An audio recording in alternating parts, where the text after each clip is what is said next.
नमस्कार दोस्तों। आज मैं IATF के कोर टूलों के बारे में बताऊंगा। IATF के कितने कोर टूल होते हैं और वो कौन कौन से होते हैं। तो दोस्तों, आपने मेरे वीडियो देख रहे हो, बहुत अच्छा लग रहा है मेरे को। उन सभी के लिए आपको धन्यवाद।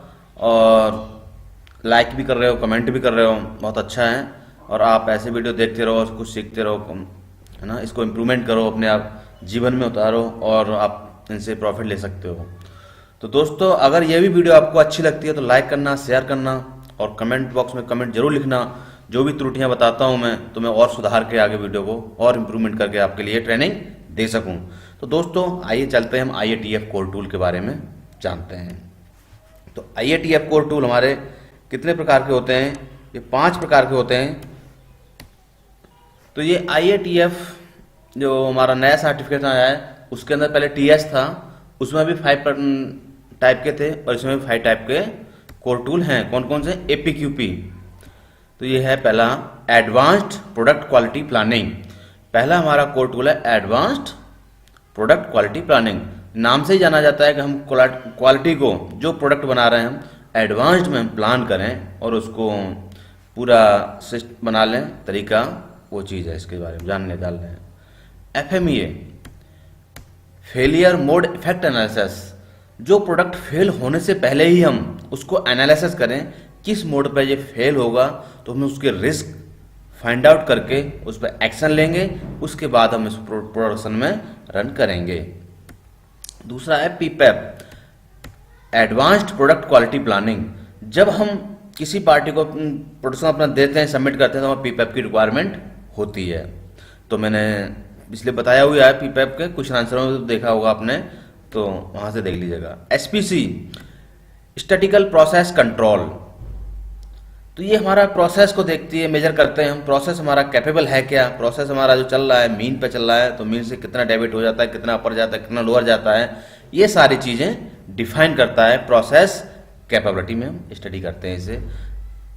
Short term, long term. Short term होता है हमारा मशीन की कैपेबिलिटी देखते हैं, और 30 रीडिंग 50 रीडिंग ले ली हमने, कंटिन्यू पीस ले लिए हमने, उसमें देखते हैं कितना वेरिएशन आ रहा है। तो ये मशीन का वेरिएशन हो जाता है, मशीन और टूल का वेरिएशन होता है।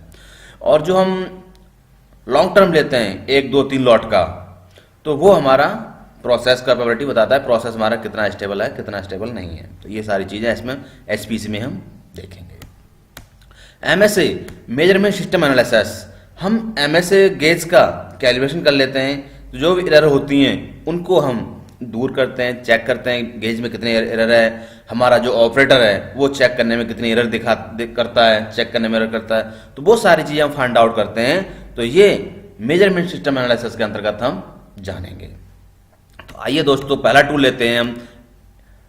पहला टूल है हमारा APQP। तो इसके फेसेस हम जानते हैं, इसके कितने फेसेस होते हैं। तो इसमें 5 फेसेस होते हैं APQP में। कौन कौन से होते हैं? पहला है प्लानिंग, दूसरा है प्रोडक्ट एंड डिजाइन डेवलपमेंट, तीसरा है प्रोसेस डिजाइन एंड डेवलपमेंट, चौथा है प्रोडक्ट प्रोसेस वैलिडेशन, और 5वां है feedback assessment and correction action. ये हमारे 5 फेसेस हैं। अब आइए एक एक फेसेस के बारे में हम जानते हैं। एक एक फेसेस में क्या क्या डॉक्यूमेंट हम कर सकते हैं, थोड़ा थोड़ा समझते हैं इनके बारे में, है ना। तो आइए हम देखते हैं प्लानिंग। प्लानिंग में होता है team facility study reports, work of the customer, design goals, reliabilities and quality goals, preliminary bill of materials, preliminary process flow chart, product assurance plan finalization, और लास्ट है मैनेजमेंट सपोर्ट, यानी management का support होना बहुत जरूरी है। तो ये हमारे प्लानिंग के हैं, इनको आप देख लीजिएगा। और ज़्यादा जानकारी चाहते हैं आप, तो इसका APQP का मैनुअल पढ़िएगा, उसमें सारी डिटेल आपको मिलेगी।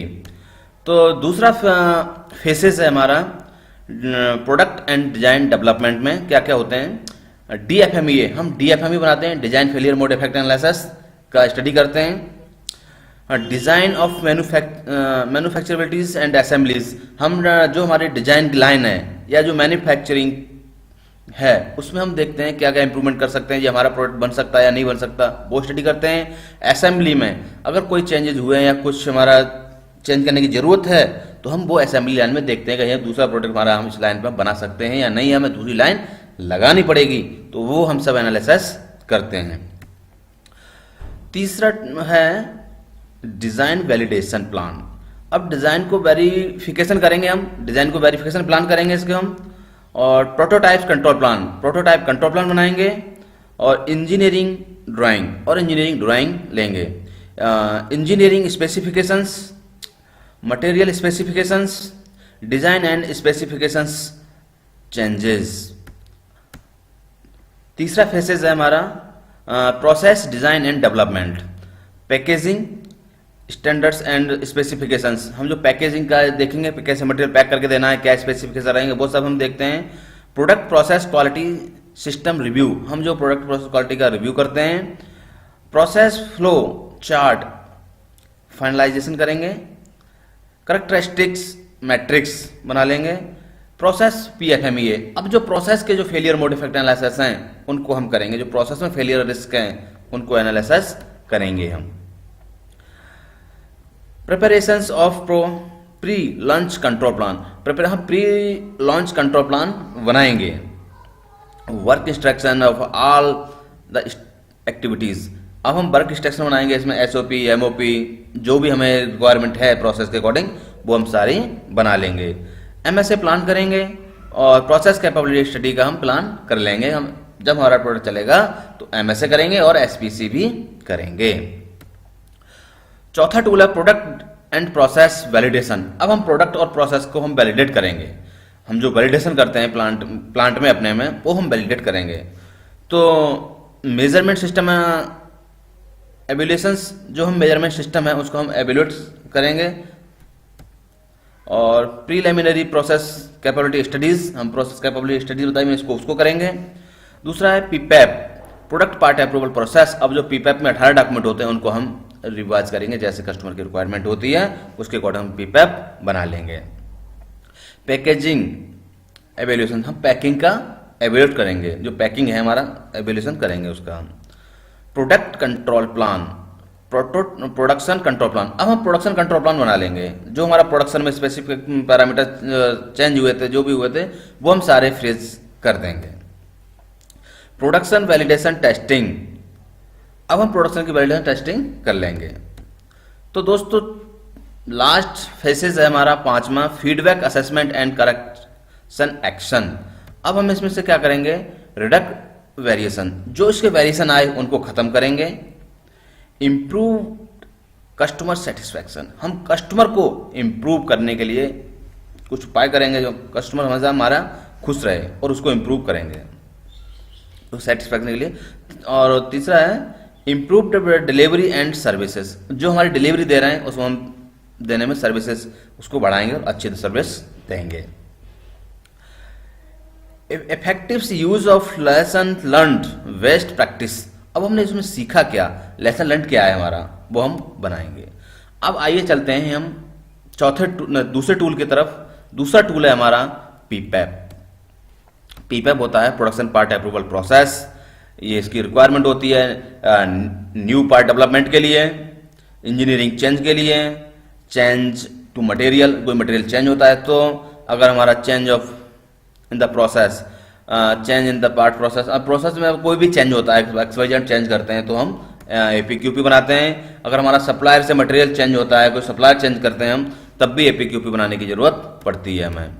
तो AP में इसमें रिक्वायर्ड डॉक्यूमेंट कितने कौन से होते हैं वो देखते हैं। डिजाइन रिकॉर्ड्स 18 डॉक्यूमेंट होते हैं, उनके बारे में बताएंगे। तो पहला है design records. Engineering change documents if any, अगर कोई इंजीनियरिंग का चेंज है वो डॉक्यूमेंट लगाते हैं। तीसरा है customer engineering approval if required, हम कस्टमर से अप्रूवल लेंगे ड्राइंग का कि ये सी ड्राइंग के हम पार्ट्स बनाएंगे या इसी सैंपल से हम पार्ट्स बनाएंगे। जो सैंपल से हम अप्रूवल ले लेंगे वो हमारे पास मास्टर के रूप में रहेंगे। DFMEA, design failure mode effect analysis, अब हम जो डिजाइन के बारे में जो हम एनालिसिस करते हैं, जो डिजाइन में क्या क्या फेलियर हो सकते हैं क्या है, वो हम FMEA बनाएंगे। प्रोसेस फ्लो डायग्राम, अब हमारा किस स्टेप से प्रोसेस रहेगा, step by step process flow बना देंगे। PFMEA, process failure mode effect analysis, अब हम प्रोसेस के अंदर जो फेलियर मोड होते हैं, रिस्क होते हैं, उनको फाइंड आउट करते हैं और उन पे हम एक्शन लेते हैं। कंट्रोल प्लान, अब कंट्रोल प्लान बना लेते हैं हम MSA मेजरमेंट सिस्टम एनालिसिस। अब हम जो हमने बताया मैंने MSA करते हैं, MSA कर लेंगे। और डायमेंशनल रिजल्ट्स, और जो उसकी ड्राइंग जो हमारा पार्ट्स बनाया उसकी हम इंस्पेक्शन रिपोर्ट बोलते हैं कि इंस्पेक्शन रिपोर्ट में डायमेंशनल रिजल्ट लेंगे। Records of materials, performance and test result. SPC statistical process control बताया था मैंने, quality qualified laboratory documents, appearance approval reports. यानी अप्रेंस अप्रूवल रिपोर्ट होती है जो हमारा फर्स्ट लॉट जाता है उसके साथ ये अप्रेंस अप्रूवल रिपोर्ट जाती है। सैंपल प्रोडक्ट्स पार्ट और सैंपल पार्ट्स रखते हैं। मास्टर सैंपल मैंने बताया, मास्टर सैंपल बना के रख लेते हैं अपने कि जो हमारे मास्टर सैंपल हैं। Checking aids, customer specific requirement, अगर कोई कस्टमर की कोई स्पेसिफिक रिक्वायरमेंट है वो हम उसको फिलफुल करके देते हैं। और पार्ट सबमिशन वारंट तो हमारा जाना ही जाना है, चाहे किसी भी हालत में हो पार्ट सबमिट वारंट तो जाता ही है। तो दोस्तों ये तो थे हमारे पीपैप। इसकी लेवल कितनी होती है पीपैप की? ये 5 टाइप की लेवल होती है। पहला लेवल होता है वारंट ओनली, यानी जो फर्स्ट लेवल होता है उसमें warrant part submission warrant only जाता है। दूसरे लेवल में warrant with product sample and limited supporting documents to be customer, और कोई लिमिटेड डॉक्यूमेंट चले जाते हैं। लेवल 3 में जाता है हमारा warrant with product samples and complete supporting data submitted to the customer. यानी इसमें पूरे सपोर्टेड डाटा डॉक्यूमेंट, यानी कोई का कुछ नहीं मांगा उसने तो हम पूरे डॉक्यूमेंट 18 डॉक्यूमेंट देंगे उसे, और डॉक्यूमेंट देंगे और मास्टर पार्ट सबमिशन वारंट और सैंपल्स सब जाएगा उसके पास। चौथी लेवल में होता है warrant and other requirements as defined by the customer. अगर पार्ट सबमिशन वारंट जाएगा और जो कस्टमर कहेगा हमें ये डॉक्यूमेंट चाहिए तो वो 4th लेवल में आता है। 5th लेवल में होता है warrant with product samples and sample complete supported data revised at the organisations manufacturing locations. अब इसमें कह रहा है कि 5वीं लेवल में क्या है, कस्टमर ये हमारा डिफाइन करेगा कि भाई पीपैप के साथ साथ हम आपके प्लांट में आके ये ऑडिट करेंगे, ये पीपैप के अकॉर्डिंग जो दिए हैं डॉक्यूमेंट वो हम वेरीफाई करेंगे। तो ये 5 लेवल में आता है। FMEA failure mode effect analysis, तो ये तो वही है risk area not the mitigations plan, यानी इसको करने के लिए करते हैं हम। और FMEA आफ्टर, तो ये कितने प्रकार की FMEA होती हैं? System FMEA, design FMEA, process FMEA और मशीन FMEA। ये 4 प्रकार के FMEA डिफाइन किए हैं यहाँ पर। तो FMEA सेवरिटी, इसमें हम काउंट करते हैं सेवरिटी एंड डिफेक्ट्स को देखते हैं कि डिफेक्ट्स क्या है the customer and other stakeholders, है ना, तो इसमें डिफेक्ट देखते हैं। दूसरा है अक्रेंस देखते हैं, फ्रीक्वेंसी कितनी हमारी अक्रेंस क्या है, और ये डिटेक्शन अक्रेंस क्या है हमारा, क्या फिल्म मोड है, डिटेक्शन उसको डिटेक्ट कैसे कर सकते हैं, कम कैसे कर सकते हैं, तो पोकाइप का लगा के या फिर उसमें चेकिंग लगा के, तो वो हम सब इसमें से करके हम FMEA को करते हैं। तो इसको रिस्क कैलकुलेट करते हैं हमारी सेवरिटी कितनी है, यानी जो हमारा डिफेक्ट्स आने की संभावना क्या है, और ये कौन सा डिफेक्ट है, कितना मेजर है, और इसको हम रोक कैसे सकते हैं, डिटेक्ट कैसे कर सकते हैं, अक्रेंस क्या है और डिटेक्शन क्या है हमारा। इन तीनों को मल्टीप्लाई करके रिस्क RPN नंबर निकाल लेते हैं। तो इसका risk priorities numbers, risk priorities number, तो इन तीनों को मल्टीप्लाई करके हम रिस्क प्रायोरिटीज नंबर निकाल लेते हैं। ये हमारा RPN नंबर होता है। आइए SPC के बारे में समझते हैं। SPC स्टैटिकल प्रोसेस कंट्रोल, तो ये हमारा डिसीजन मेकिंग टूल है। ये हमारा डिसीजन मेकिंग टूल है, हमारे मतलब बताया गया प्रोसेस को किस साइड, अपर साइड या लोअर साइड जा रहा है, तो उसमें हम वेरिएशन को देखते हैं। तो वो हमारा मीन पे चल रहा है, कितना चल रहा है, वो हम देखते हैं इससे। तो design making, improving product qualities and productivities, reduce wastage, improving customer services et cetera, तो काफी चीजों में काम आता है। तो ये SPC देखो ये मदर नेचर है हमारा, होता है वेरिएबिलिटी। वेरिएबिलिटी क्या है?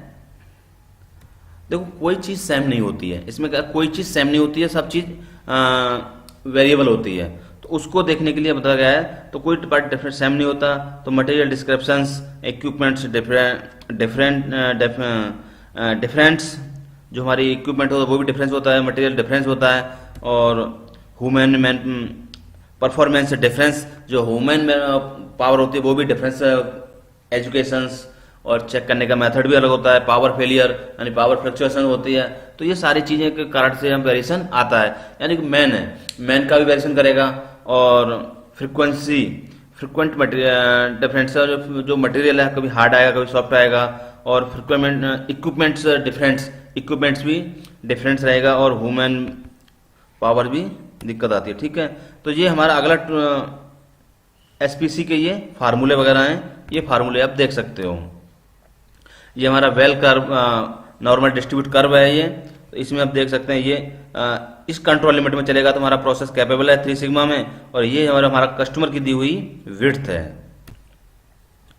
तो ये हमारा मीन सेंटर में ओके है, ये फुल सेंटर में है तो ये नॉन एक्सेप्टेबल है, क्योंकि ये फुल विड्थ में चल रहा है, और ये है तो सेंटर में, मगर इसकी सीपी अच्छी है, मगर सीपी के सही नहीं आ रही क्योंकि ये लोअर साइड को जा रहा है, इसमें ये अपर साइड को जा रहा है, ये भी सेंटर से आउट है। तो ये एसपीसी की थी एक्सेप्टेंस क्राइटेरिया। तो देखो एसपीसी शॉर्ट टर्म के लिए चाहिए हमें, बात करें तो हम गुड अच्छे के लिए 1.67 से अधिक होनी चाहिए, कम नहीं होनी चाहिए, और लॉन्ग टर्म के लिए 1.33 होनी चाहिए। और ये लो यानी कि एक्सेप्टेबल है मगर कंडीशन से, तो 1.33 और 1.67 होनी चाहिए, और लॉन्ग टर्म के लिए 1 से 1.33, और जो 1.33 से कम है तो रेड है, ये एक्सेप्टेबल नहीं है, प्रोसेस हमारा कैपेबल नहीं है, और 1 से कम है ये लॉन्ग टर्म वाले, तो ये बिल्कुल प्रोसेस हमारा बिल्कुल ही सही नहीं है। अब आता है एमएसए, मेजरमेंट सिस्टम एनालिसिस। तो to verify the accuracy of the measurement system, ये मेजरमेंट सिस्टम की एक्यूरेसी को वेरीफाई करता है। तो ये टाइप्स ऑफ एमएसए, एमएसए कितने प्रकार का होता है? एमएसए 2 टाइप का होता है, वेरिएबल और एक होता है एट्रीब्यूट। एमएसए 2 प्रकार का होता है, एक तो वेरिएबल और एक एट्रीब्यूट। तो वेरिएबल को हम एग्जांपल डाटा देखते हैं, जैसे हम फिजिकल मेजरमेंट्स लेते हैं, लेंथ, वेट, ओडी, आईडी, है ना वो। और अगर हम फिजिकल्स कंडीशंस में बात करें तो temperature, process parameter, line speed या साइकिल टाइम, ये सारे हम इसके अंतर्गत आ जाते हैं। एट्रीब्यूट डाटा एग्जांपल्स ये होते हैं हमारे पास, fail, okay, not okay, good, bad, ये सारे आते हैं, तो ये एट्रीब्यूट डाटा के अंतर्गत आते हैं। अब इसका हम समझते हैं ऑब्जर्वेशंस, वेरिएशंस कैसे कैसे होते हैं ये। तो ये हमारा 2 प्रकार के होते हैं, एक तो मेजरमेंट सिस्टम वेरिएशंस और दूसरा होता है प्रोसेस वेरिएशंस। जो हमारा ऑब्जर्व्ड वेरिएशंस है तो ये 2 प्रकार के होते हैं, कौन कौन से? मेजरमेंट वेरिएशंस और प्रोसेस वेरिएशंस। प्रोसेस वेरिएशंस होता है हमारा, ये होता है प्रेसिडेंस वेरिएशंस और होता है एक्यूरेसी वेरिएशंस। तो ये रिजोल्यूशंस, रिपीटेबिलिटी और रिप्रोड्यूसिबिलिटी, और ये होता है लीनियरिटी, बायस और स्टेबिलिटी। और जो हमारे प्रोसेस वेरिएशन होते हैं, साइकिल टाइम, डायमेंशनल डाटा और नंबर ऑफ डिफेक्ट्स, ये सब हमारे प्रोसेस वेरिएशन होते हैं। एमएसए करने के लिए हमें अगर हम वेरिएबल एमएसए करते हैं गेज से, तो हमें एक इंस्ट्रूमेंट चाहिए, इंस्ट्रूमेंट कैलिब्रेट होना चाहिए, और 3 ऑपरेटर और 10 सैंपल, यानी 10 सैंपल होने चाहिए, और एक सैंपल के हम 3 ट्रायल लेते हैं, ऑपरेटर को पता न लगे तो ऐसे हम उसे ट्रायल लेते हैं। और सैंपल लेते हैं 3 प्रकार के, एक तो ओके सैंपल, एक नॉट ओके और एक मीन रेंज के। तो इसकी हम कैटेगरी देखते हैं, तो ये होती है अगर 10% से कम है तो हमारा सेटिस्फैक्शन है, पास है, ओके है, अच्छा है। अगर आर एंड आर 30% से 10% से 30% के बीच में आता है तो एक्सेप्टेबल है, मगर उसकी कॉस्ट देखी जाएगी, वो देखा जाएगा, उसके ऊपर हम डिसीजन ले सकते हैं। अगर 30% से अधिक है तो वो फेल है, जो इंस्ट्रूमेंट काम का नहीं है, वो यूज करने के लिए कभी भी कस्टमर के पास रिजेक्शन जा सकती है। तो दोस्तों ये थे हमारे 5 कोर टूल, आपको कैसे लगे जरूर बताइएगा। Okay, thank